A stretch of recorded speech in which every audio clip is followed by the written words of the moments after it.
Hello and welcome back to another in-depth weather video. Today we're going to be talking about some tropics, some fire weather, and surprisingly some snow, as well as some thunderstorms later this week. But first, if you like this video, make sure to like, comment, subscribe, and hit the bell. But let's jump right on into it and go in depth. So, I am on the National Weather Service page right now, and we're going to be focusing on mainly the west here, because the east is particularly empty right now, except for, a few wind advisories, freeze watches in the Chicago area, or the outskirts of Chicago.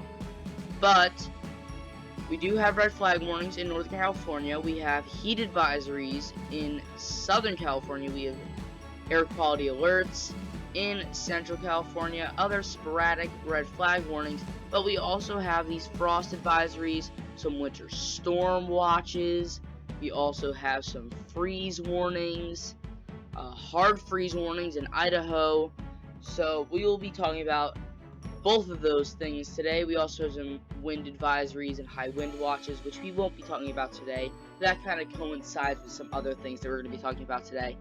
But let's go on to the radar, where we do have this kind of like front moving through the Great Plains and the Great Lakes, but that'll be moving through into the northeast, and that is where we kind of get another thunderstorm threat later this week. As that line pushes through, it becomes a nor'easter, possibly some snow in the higher elevations and the interior parts of the northeast, but we'll talk about that later. Satellite imagery showing that front moving across there, and you can see this pocket of air that includes the cold air, and that'll set up the snow for later this week. Atmospheric river, you can still see it, it's still happening. Round 2 will come from this next wave here, and that'll be producing the snow. But relatively, the southern part of the US is relatively quiet. So, National Hurricane Center, we are still watching Invest 93L. It has been downgraded to 10% chance of formation. So, we're seeing it less and less likely to form, but it has been named in Invest, so we do have to watch it. Norbert has become a tropical depression yet again.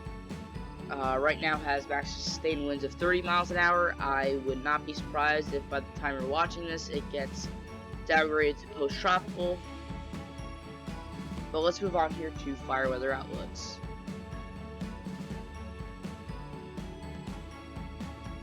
So we have elevated and critical risk today. We're going to be talking about this critical risk right in Southern California, where those heat advisories and such are. The air quality alerts are over here. The red flag warnings are over here and sporadic over here. But we do have a few elevated risks in Texas, Oklahoma area, Iowa, Missouri, and Illinois area as well.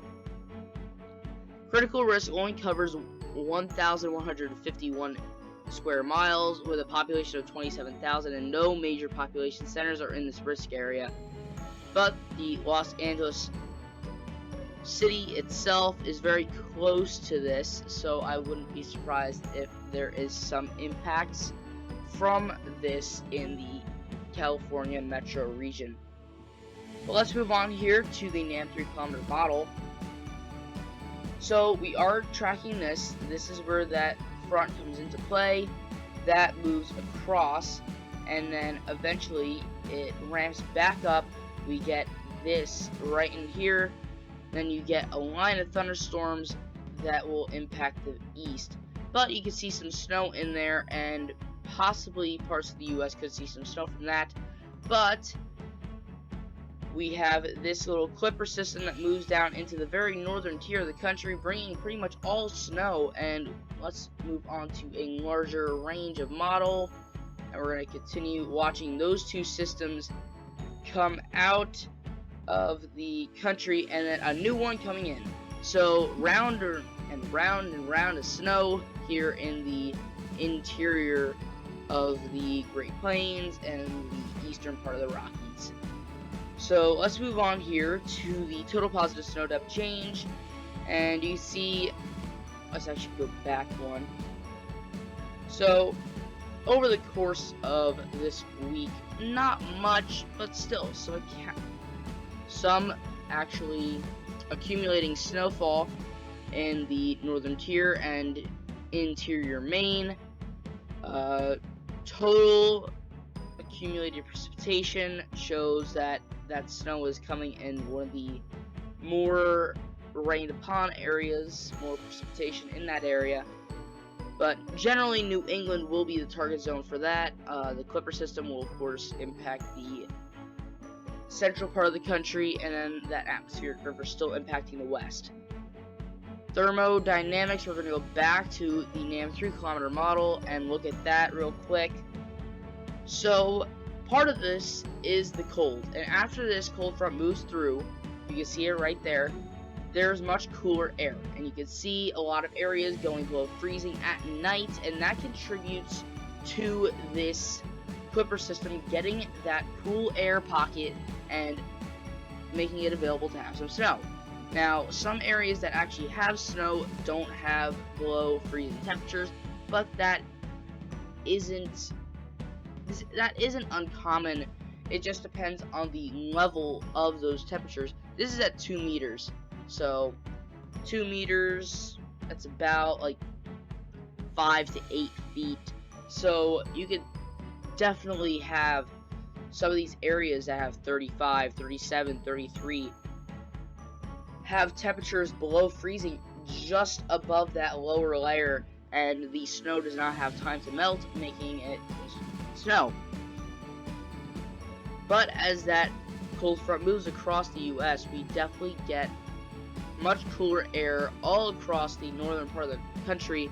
I've even seen some little indicators that parts of Texas could see freezes, possibly just going down really low, 40s there in Texas. So definitely something that we have to watch for. Their Twitter was kind of giving me a little bit misleading messages there. Let's move on here. We're going to go to the tropics, and we're going to look at 93L. And we're going to go back one forecast run. So we do have the Central American Gyre. That is definitely going to produce at least one storm. Depending on where it forms, I think if it forms in the western part of that gyre, it'll come into the Gulf.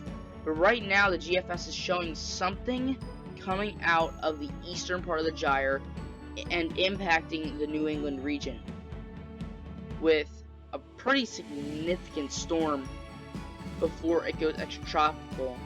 So, and then another one possibly right in there. We definitely do have to watch the tropics though. Hurricane season is not over. We still have plenty left to go, and we definitely have to watch close to home now for the rest of hurricane season as the main development region starts to quiet down now. You don't see many African waves becoming hurricanes early or tropical storms early and then having all that time. They usually form in the Caribbean, the Gulf, off the coast of the Atlantic, and then make impacts either in the eastern part of the US, the Gulf Coast, or they make the trek across the Atlantic Ocean and become windstorms in the UK, France, and then Iberia as well. But this video has been plenty long enough. Thank you guys for watching. I'll see you guys next time.